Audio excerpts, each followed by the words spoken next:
Hello everybody and welcome to the Face Reading Secrets of the People in the News, session 23. Today we'll speak about a very special person who has been on the news many times, a person who inspired people from around the world to be not the worst but the very best of themselves. The Nobel Peace Prize winner, the spiritual leader of Tibet, Dalai Lama.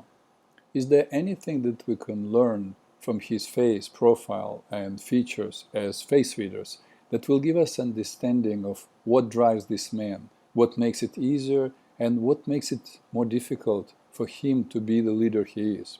First, his personality, the face. For those of you who studied with me for a while, it's no-brainer. Dalai Lama is, of course, a pure sun personality. And what do we know about the sun? The sun are the least aggressive of all personalities of the sanguine family of faces that they belong to. They do not do things to conquer, to prove themselves, or to seduce. Those sociable and great company, if invited, if not invited, they're just fine. Out of sight, out of mind is how they operate. They're naturally detached, aloof, and distant, and often mistakenly perceived as arrogant. But they're not arrogant, they're simply comfortable being on their own. Of course, Dalai Lama does not have such luxury because of his position in life. The sun form few close relationships and are very choosy whom they pick as friends. The sun are good listeners, good learners, but unless asked, they do not share their ideas readily. People like to be around them because the sun do not impose their ideas on anyone, and usually know more than they say. Like the Mercury phase, the sun are capable of both having original creative ideas as well as seeing old ideas in a new way. But now I would like to do what we call left face, right face analysis, which gives us understanding where a person comes from mentally and emotionally. That is, looking at when we look at the two left sides, and where a person is in the present moment and his or her potential for the future when we look at the two right sides. Most of the time, all three images, the real person, the two left sides, and the two right sides are very different. But here in this picture, we see that Dalai Lama's face of two right sides does not look any different or doesn't look significantly different from the real photo. But the two left sides do. The two left sides form pretty much what we call a Mars face. And what do we know about Mars? Mars is a fighter, has no patience, has short fuse, short attention span, and Mars are not interested in details. They want what they want, when they want it. Then I thought, and how was he, Dalai Lama, when he was a child? That became an interesting exploration. Here we see Dalai Lama's real photo on the left. Looks like he has a Mars face. So we can say, well, he came into this world knowing that he would need to fight. But look at the two left sides, the past. That's how he really came. As you see his real face, and he's Mars, but his two left sides, his past. And what does the past, what that kind of past the child has? The child comes with a certain face, so from somewhere, if you accept the existence of continuity of consciousness of past lives, that's where he comes from. And you see that he is really a Saturn, the two left sides. So he really came not to fight at all. He came as someone who is orderly, willful, oppositional, time-conscious, planner, kind of a researcher, scientist, builder type. But as you see on the two right side picture, he quickly learned that he needs to become a fighter. Now you can understand why we see in his adult photo of the two left sides, his childhood, a Mars face. So the peacemaker that he is went through his I want to fight phase. But look at his real photo and the photo of the two right sides. They're almost identical. That's important.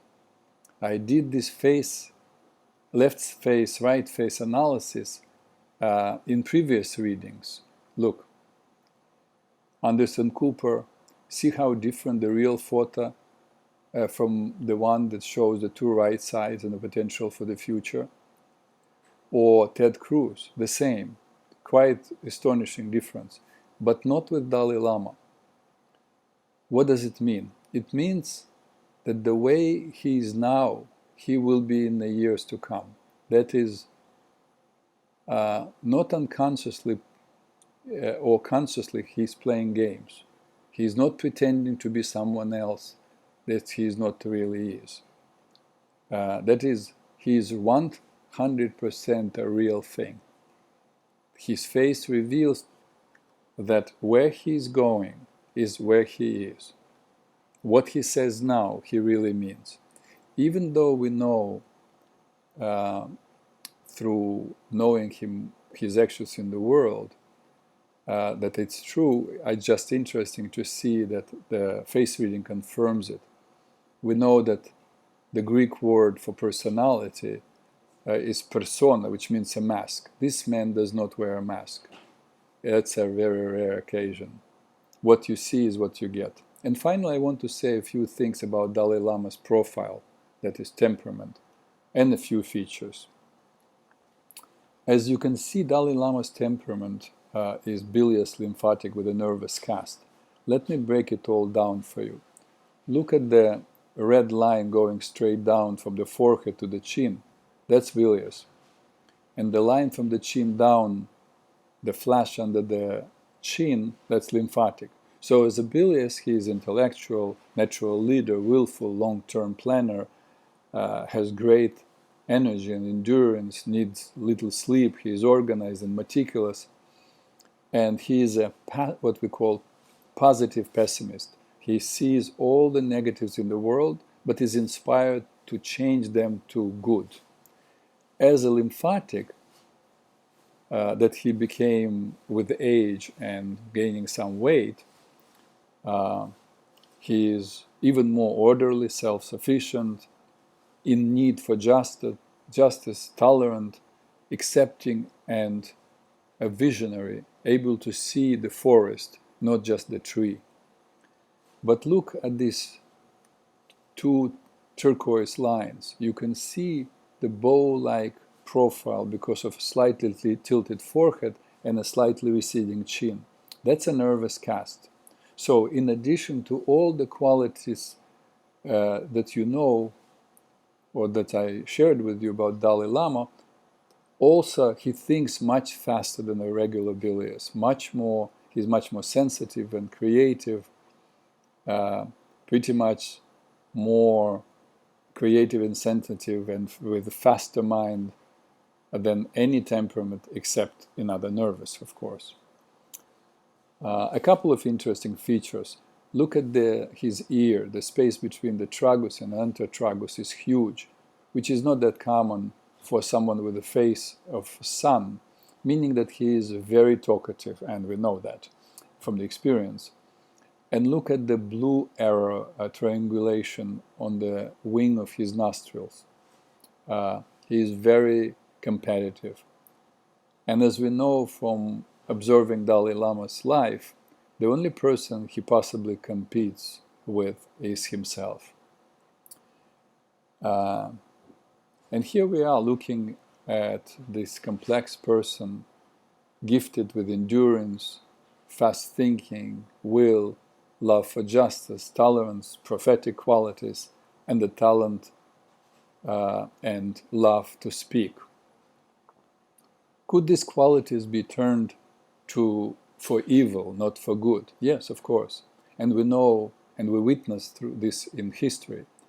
But fortunately for humanity, for all of us, this man's heart and the level of his spiritual evolution compelled him to use all those qualities on the path of peace and compassion.